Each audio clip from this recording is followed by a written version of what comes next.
আসসালামু আলাইকুম। কিভাবে বুঝবো আল্লাহ আমাদের ওপর অসন্তুষ্ট? মহান আল্লাহ তাআলা সুন্দর অবয়বে মানব জাতিকে সৃষ্টি করেছেন।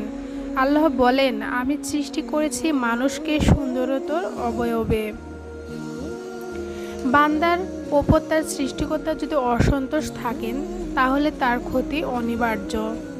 একজন মানুষ কিভাবে অনুভব করবে যে তার প্রভু তার প্রতি অসন্তুষ্ট?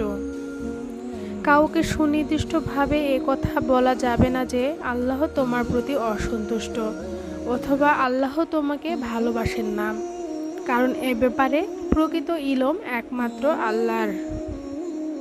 তবে কুরআন ও হাদিসে এমন কিছু নিদর্শন এসেছে যার দ্বারা বোঝা যায় আল্লাহ তাআলা তার প্রতি অসন্তুষ্ট।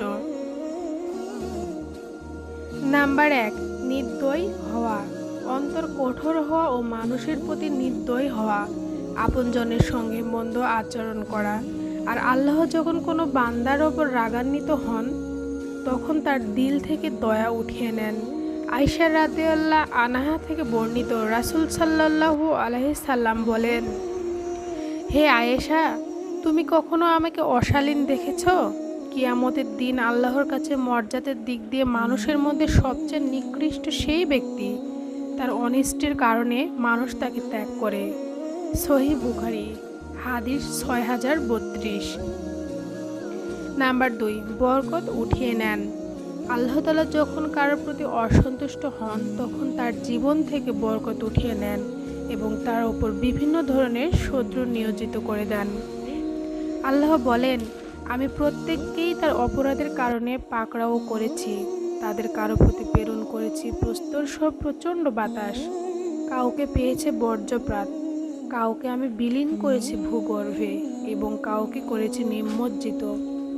আল্লাহ তাদের প্রতি জুলুম করার ছিলেন না, কিন্তু তারা নিজেরাই নিজেদের প্রতি জুলুম করেছে।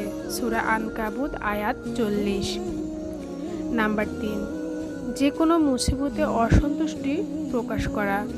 আল্লাহ যখন বান্দাকে পরীক্ষা কিংবা অন্য কোনো কারণে বিপদ আপদ দেন, তখন তার প্রতি বিরক্তি ও অসন্তুষ্টি প্রকাশ করা আল্লাহ তাআলাকে ক্রোধান্বিত করে তোলে। আনাস রাদিয়াল্লাহু আনহু বলেন, রাসূল সাল্লাল্লাহু আলাইহি সাল্লাম বলেছেন, বিপদ যত মারাত্মক হবে, প্রতিদানও তত মহান হবে। আল্লাহ তাআলা যখন কোনো জাতিকে ভালোবাসেন, তখন তাদের প্রতি বিপদে ফেলে পরীক্ষা করেন। যে লোক তাতে বিপদে সন্তুষ্ট থাকে, তার জন্য আল্লাহ তাআলার সন্তুষ্টি বিদ্যমান।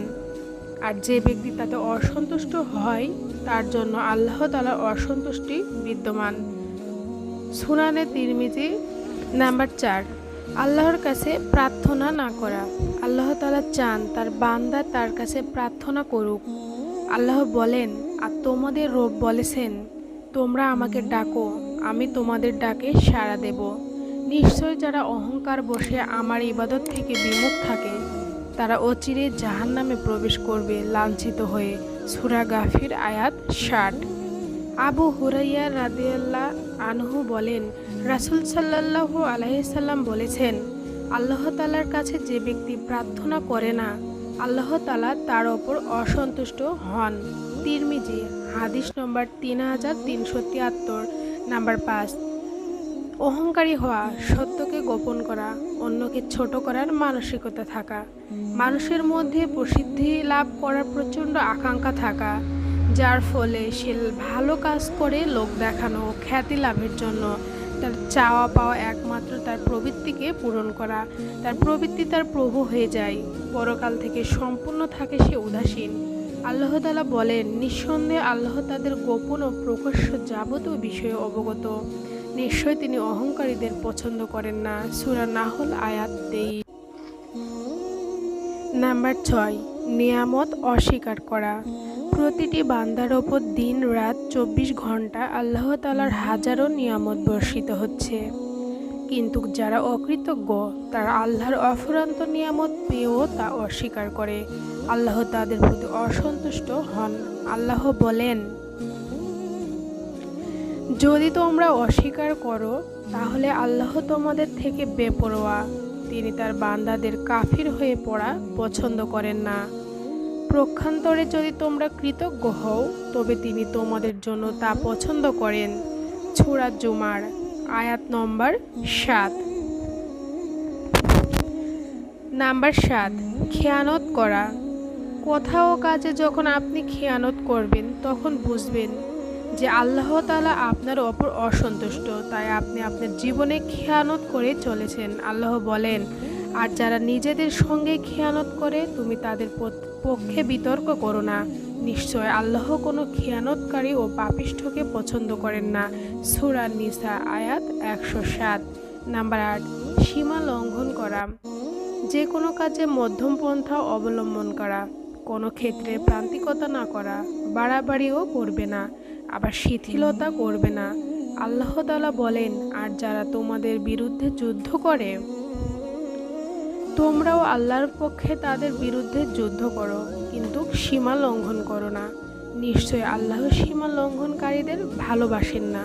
সূরা বাকারা আয়াত নাম্বার 190। ইহুদি খ্রিস্টান সম্প্রদায় তারা বিভিন্ন কাজে সীমা লঙ্ঘন করেছিল, এজন্য আল্লাহ তাআলা তাদের প্রতি অসন্তুষ্ট ছিলেন। মহানবী সাল্লাল্লাহু আলাইহি সাল্লাম ইরশাদ করেন, তোমরা আমলে মধ্যম পন্থা অবলম্বন করো, বাড়াবাড়ি করো না।